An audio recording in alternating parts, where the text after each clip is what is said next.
2026. This is Professor Vinod Kumar.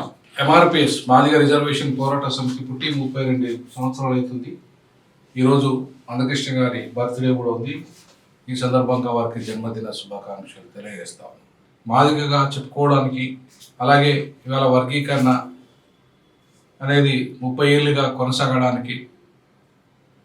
కొనసాగిన తర్వాత ఆంధ్రప్రదేశ్ తెలంగాణ చట్ట రూపంలో రావడానికి ఆయన ఉద్యమ పోరాట ఫలితంగా ఇవాళ అది ఏర్పడ్డాయి. అంటే ఆయన ఒక్కడి వల్లనే కాదు, ఉద్యమం మొత్తం ఆయన ఒక్కడే చేసినట్టు కాదు, కానీ అక్కడ ఆయన నాయకత్వం.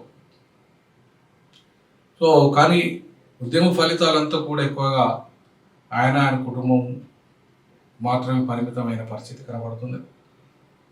లేదంటే ఆయన అనుచరులు ఎవరైతే ఉన్నారో ఆ అనుచరులు మాత్రమే లబ్ధి పొందారు తప్ప యావత్తు మాదిగ సమాజం పెద్దగా లబ్ధి పొందిందిగా ఏం జరగలేదు. అది అందరికీ తెలిసిన చరిత్రే, కొత్తగా మళ్ళీ నేను చెప్పాల్సిన అవసరం లేదు. వర్గీకరణ ఇలా పార్లమెంట్లో చట్టం జరగలేదు. పార్లమెంట్లో చట్టం వస్తుందని 30 ఏళ్ళు పోరాటం చేశాడు. 30 ఏళ్ళ పోరాటంలో పార్లమెంట్లో చట్టమే రాలేదు. ఈ మాట నేను 2004లోనే చెప్పడం జరిగింది. పార్లమెంట్లో చట్టం రావడం సాధ్యం కాదని చెప్పడం జరిగింది. అది చాలా స్పష్టంగా అర్థమైపోయింది మందకృష్ణ గారికి. ఇది 400 సీట్లు బీజేపీకి వచ్చిన సాధ్యం కాదని చెప్పడం జరిగింది. మొన్నటి 2024 టైంలో కూడా 2004 నుండి 2024 వరకు కూడా వారికి అంటే సుప్రీంకోర్టు జడ్జిమెంట్ వచ్చేంత వరకు కూడా వారికి 2/3 మెజార్టీ లోక్సభలో ఉండాలి, రాజ్యసభలో ఉండాలి, స్పెషల్ మెజారిటీ ఉండాలనే విషయం తెలియదట. ఆయనే చెప్పిండు, ప్రెస్ మీట్లో చెప్పాడు ఈ మాట. 2024లో సుప్రీంకోర్టు జడ్జిమెంట్ వచ్చిన తర్వాత మీట్ ది ప్రెస్ కార్యక్రమంలో ఆయన చెప్పిన విషయం నేను చెప్పేది. నేను 2004లోనే చెప్పాను, అన్నగారు ఇది అసాధ్యము, పార్లమెంట్లో చట్టం రావడం అసాధ్యం, అది 2/3 మెజార్టీ లోక్సభలో, రాజ్యసభలో స్పెషల్ మెజార్టీ అంటే 15 రాష్ట్రాల అసెంబ్లీ తీర్మానాలు చేయడం అసాధ్యం. వర్గీకరణ అనేది 341 సవరణతో జరగదు, 371Dతోనే మాత్రమే జరుగుతుంది అని 2004లో చెప్పినప్పటికీ ఆయన దాని మాట పెడచెవిన పెట్టాడు. 371D ఇప్పటికీ లైవ్లో ఉంది చట్టం. ఇప్పటికీ ఆ చట్టం లైవ్లో ఉంది. ఆ చట్టం ప్రకారంగా కనుక చేసి ఉంటే ఎప్పుడు 2004లోనే వచ్చేది మనకు. అంటే వర్గీకరణ ఫలితాలు 2004లోనే ప్రాంతీయ వర్గీకరణ జరిగేది. ప్రాంతీయ వర్గీకరణ జరిగి అది సుప్రీంకోర్టులో కూడా నిలబడేది, హైకోర్టులలో కూడా నిలబడేది, కొట్టుడు పోయేది కాదు. దానికి ఇవాళ కేంద్రంతో సంబంధం లేదు.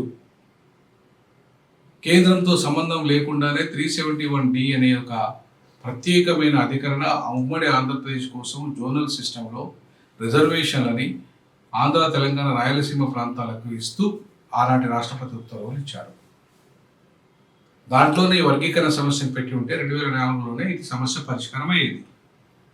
అంటే రాజకీయంగా దాన్ని డైవర్ట్ చేసి రాజకీయ ప్రయోజనాలు లబ్ధి పొంది ఇవాళ 100 కోట్లకు లేదా 1000 కోట్లకు అధిపతులై, ఇలా పద్మశ్రీలకు అధిపతులై పొంది ఇలా ఒక్కడే క్రెడిట్ పొంది ఆ క్రెడిట్ అంతా కూడా తన కుటుంబానికి పరిమితం చేసి తన అనుచరులకి కొంత లబ్ధి చేసి ఈరోజు యావత్ మాదిగ జాతి, సింగిల్ లార్జెస్ట్ కమ్యూనిటీ అయిన మాదిగ జాతి అటు రాజకీయ అధికారం అయిపోకుండా, అటు ఆర్థిక రంగంలో అభివృద్ధి చెందకుండా, కనీసం ఈ చెప్పులు కొట్టుకునే వాడికి కూడా పెన్షన్ రాకుండా ఇవాళ దుస్థితికి నెట్టబడ్డది. మాదిగ జాతి అంతా కూడా ఇలా రాజకీయ బానిసత్వానికి నెట్టబడ్డది.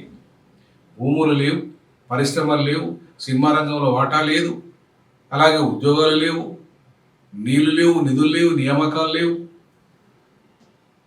సప్లా నిధులు అమలు కాలేదు, బ్యాక్లాగ్ పోస్టులు అమలు చేయలేదు. ఏ రంగంలో కూడా దళితులకు, ప్రధానంగా మాదిగలకు వాటా రాకుండా ఇవాళ చల్లని చెక్కు లాంటి వర్గీకరణ చట్టం, అది కూడా ఎప్పుడు కొట్టుకుపోతుందో కూడా తెలియదు. 30 ఏళ్ళ తర్వాత అది కూడా పంజాబ్ కేసుతో ఇవాళ మనకు లబ్ధి చేకూర్చింది తప్ప ఇవాళ బీజేపీ పార్లమెంట్లో చట్టంతో కానీ లేదా మందకృష్ణ మాదిగా సుప్రీంకోర్టులో కేసు వేయడం ద్వారా కానీ అది సాధ్యం కాలేదు. కాబట్టి ఇవాళ మందకృష్ణ గారు దాన్ని క్రెడిట్గా మార్చుకున్నారే తప్ప అది మందకృష్ణ గారి క్రెడిట్ కానే కాదు, అది కాంగ్రెస్ క్రెడిట్.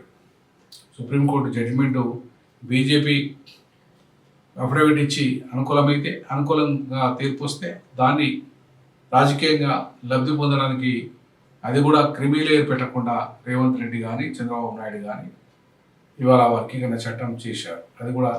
అది ఎప్పుడు సుప్రీంకోర్టులో కొట్టుకుపోతుందో కూడా నాకైతే సందేహమే.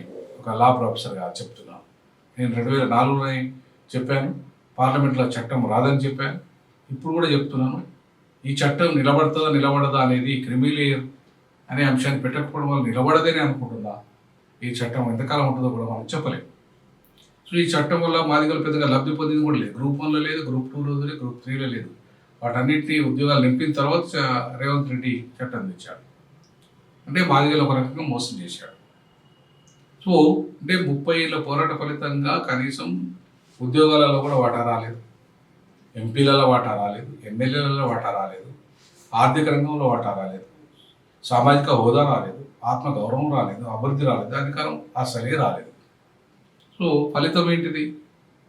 నాకు తెలిసి ఫలితం గుడుసుగానే. వర్గీకరణ వచ్చినా రాకపోయినా ఖచ్చితంగా ఉద్యోగాలు అనేటివి మాదిగలకు వస్తాయి. తెలంగాణలో అత్యధికంగా మాదిగలే ఉన్నారు. 371D ప్రకారం చేస్తే అసలు అది 3 రోజులలో అయిపోయే పని 30 ఏళ్ళు పట్టింది. అంటే చట్టం తెలియక నాయకునికి, దాని మీద అవగాహన లేక, రాజకీయ ప్రయోజనాలకు ఆశపడి మాదిగలంతా తిప్పి ఎమోషన్స్ క్రియేట్ చేసి ఈరోజు మాదిగలు తలెత్తుకోలేని స్థితిలోకి నెట్టబడ్డది. మాదిగ ఒక్కలు చెక్కలైపోయి రాజకీయ బానిసలైపోయి అడక తినే స్థితికి మాదిగ సమాజం నెట్టబడ్డప్పుడు మాదిగలకు ఆయన దేవుడు ఎట్లయితాడు? ఆ మాదిగ జాతి ఎప్పుడు విముక్తి అయింది? ఇలా మాదిగలకు ఆయన దేవుడు ఎట్లా అయింది అనేది మరి ఇలా $1 మిలియన్ ప్రశ్న. సో ఈ $1 మిలియన్ ప్రశ్నకు సమాధానం మాదిగ జాతి రేపు ఎప్పుడు సమానం చెప్తుందో చూడాలి. ఇంకా రెండో అంశం ఇస్తే కేసీఆర్ గారిని కూడా ఈ సందర్భంగా గుర్తు చేసుకోవాలి.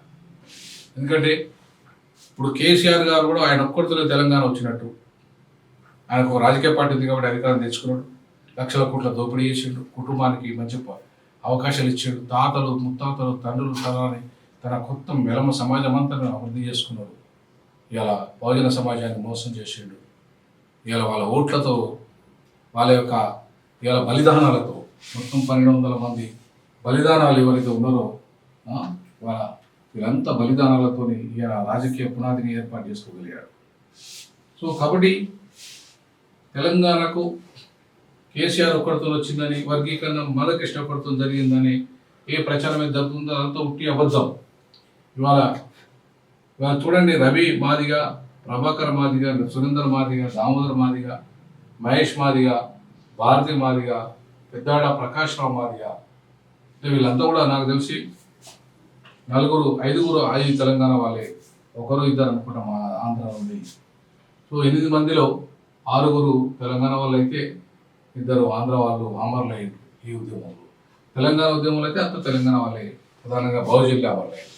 సో ఈ క్రమంలో చాలా స్పష్టంగా మనకు అర్థం కావాల్సింది ఏంటంటే, కేసీఆర్ గారు ఇవాళ శివలింగం పైన తేలిలా అంటాడు. 10 ఏళ్ళ ఆయన పరిపాలనలో 100 ఏళ్ళ విధ్వంసం, ఆర్థిక విధ్వంసం చేశాడు, సాంస్కృతిక విధ్వంసం చేశాడు. ఇవాళ ఆంధ్ర వాళ్ళ ఆధిపత్యాన్ని ఇంకా కొనసాగించాడు. అలాగే ఆంధ్ర పెట్టుబడిదారులు ఎక్కడికి పోలే, ఆంధ్ర సినిమా ఇండస్ట్రీ ఎక్కడికి పోలే, అందరు ఇక్కడే ఉన్నారు.